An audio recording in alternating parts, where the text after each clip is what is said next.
Salam et bienvenue sur cette vidéo qui traite le modèle conceptuel de données. Nous avons ici une base de données simpliste qui se compose d'une seule table. Comme on peut le remarquer, cette base de données apporte quelques problèmes, à savoir la redondance et la possibilité d'avoir des champs vides au niveau de quelques enregistrements. La solution est de séparer cette table sous forme de plusieurs tables tout en gardant des liaisons entre ces différentes tables.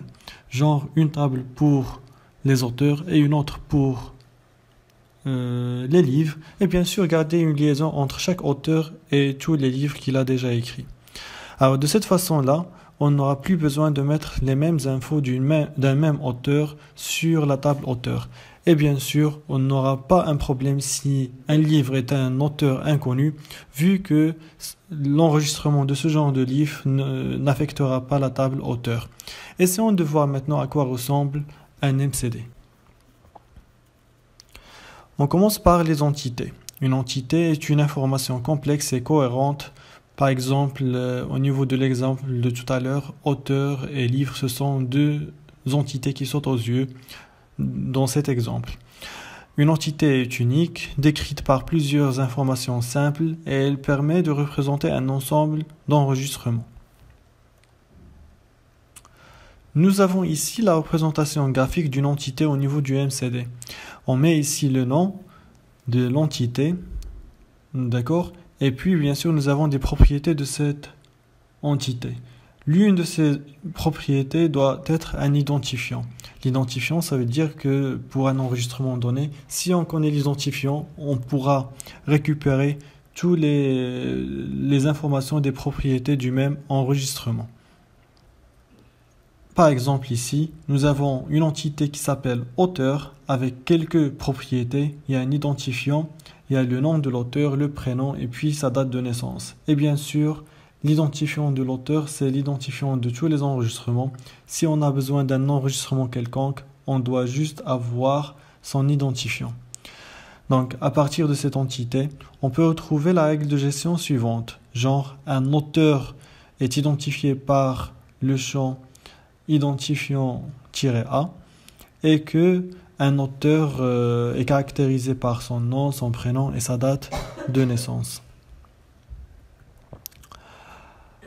Alors, nous avons ici un exemple d'occurrence. Donc, au niveau de la base de données, on aura la table auteur qui va ressembler à ça.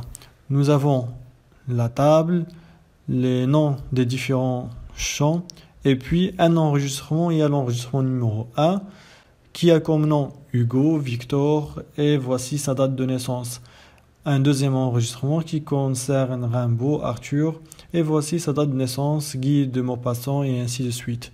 Alors l'autre table livre, on peut avoir quelque chose qui ressemble à ça, le périple de Baldassare avec les infos nécessaires, libérez votre cerveau, cosmétique de l'ennemi, ce sont trois autres occurrences de livres différents. Et bien sûr, il faut garder une liaison entre la table auteur et la table livre pour savoir toujours qui a écrit quoi.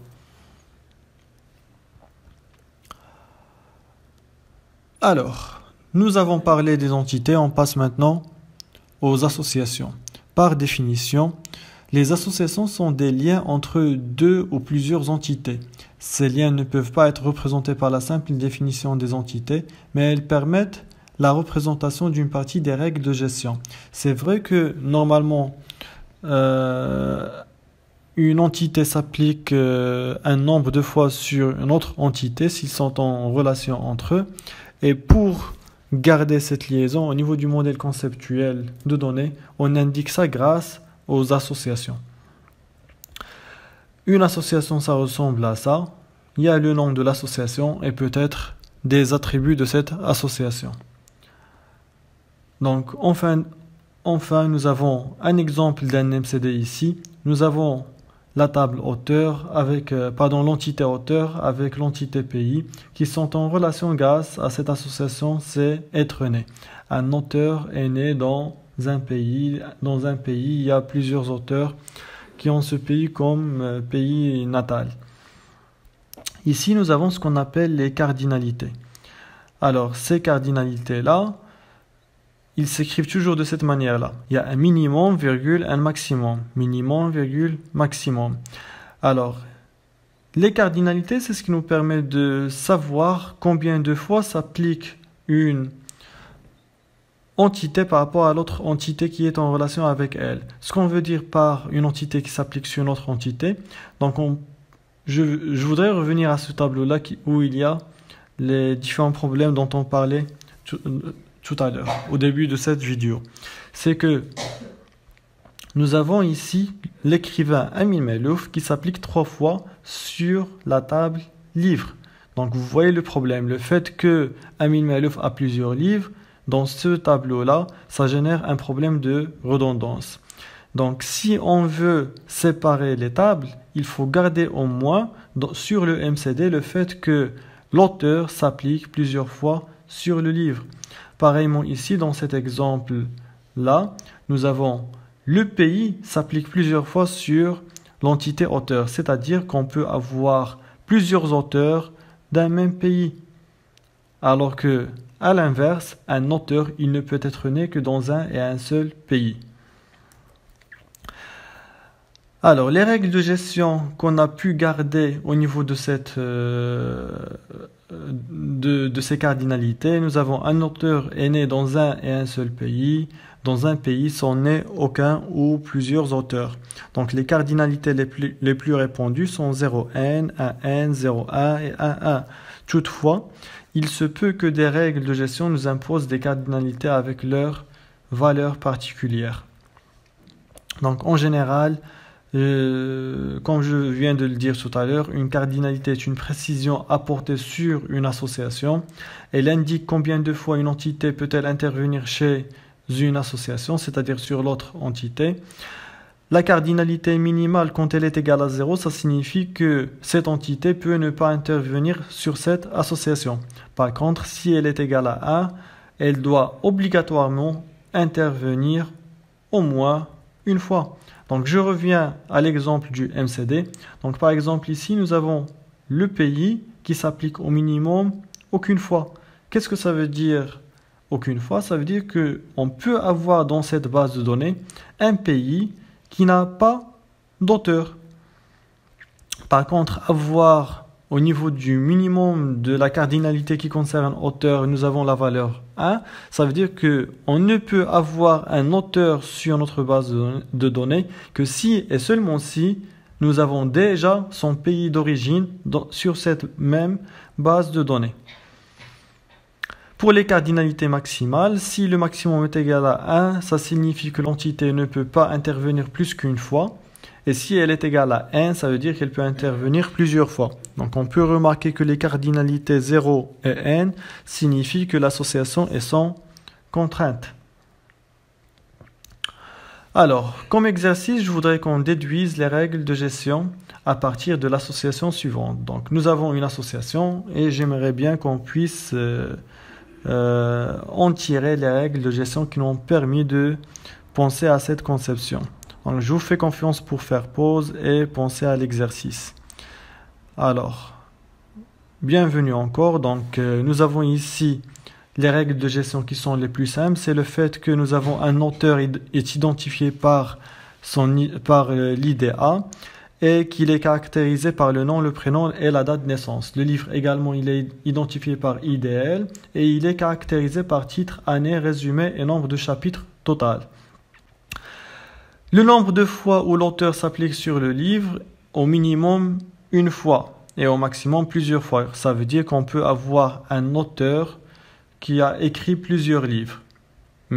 Et puis, un auteur, il doit avoir au moins écrit un livre. Par contre, au niveau de la cardinalité 0,1, ça veut dire qu'un livre est rédigé il se peut qu'il soit rédigé au minimum par aucun auteur inconnu. Et au maximum, un livre, il peut être rédigé par un ensemble d'auteurs. Donc, si on a l'association et on n'a pas la cardinalité, qu'on voudrait déduire la cardinalité ou bien calculer la cardinalité, il faut se poser la question suivante. Une entité, combien de fois elle s'applique sur l'autre entité? Il faut indiquer le minimum et le maximum. Donc, par exemple, sur cet exercice, on va se poser la question suivante. Un auteur, il peut rédiger combien de livres? Au minimum un, au maximum plusieurs. Un livre, il peut être rédigé par combien d'auteurs? Au minimum aucun, au maximum plusieurs. Ce qui est encore différent sur cet exercice, c'est que nous avons au niveau de l'association, et ça normalement il est rare un petit peu, nous avons une association qui porte une propriété. Alors quand est-ce qu'on va faire ça? Remarquez que la propriété, elle s'appelle nombre de chapitres. Alors dites-moi, est-ce qu'on peut avoir cette propriété au niveau de la table auteur? Nombre de chapitres. À quoi bon? Est-ce qu'on peut parler du nombre de chapitres au niveau de l'auteur? Est-ce qu'on peut enregistrer ça sans parler, sans préciser de quel livre on parle? Pareillement, si au niveau d'un livre, nous avons le champ nombre de chapitres, est-ce que ça aura un sens sans parler de l'auteur qui a écrit ce nombre de chapitres? Donc quand on a une association plusieurs, et qu'il y ait une propriété qui met en œuvre les deux entités de cette relation, il faut mettre la propriété au niveau de l'association. Alors, vous avez la solution ici, et comme vous remarquez, nous avons les dépendances fonctionnelles ici. Donc, identifiant auteur et identifiant livre, ça nous permet de déduire le nombre de chapitres. Voilà, donc je reviens au MCD. Donc la dépendance fonctionnelle simple qu'on a, c'est le fait que l'identifiant de l'auteur nous permet de déduire le reste des attributs de l'auteur. Pareillement, l'identifiant du livre nous permet de déduire le reste des attributs du livre. Mais si on voudrait savoir quel est le nombre de chapitres que tel ou tel auteur a écrit sur tel ou tel livre, il va falloir récupérer les deux identifiants des deux entités pour savoir quel est le nombre de chapitres. Donc, deuxième exercice, essayez de définir les règles de gestion d'une bibliothèque et élaborer son MCD. Donc, pour la solution, je préfère passer à une autre vidéo. Merci pour votre écoute et à bientôt.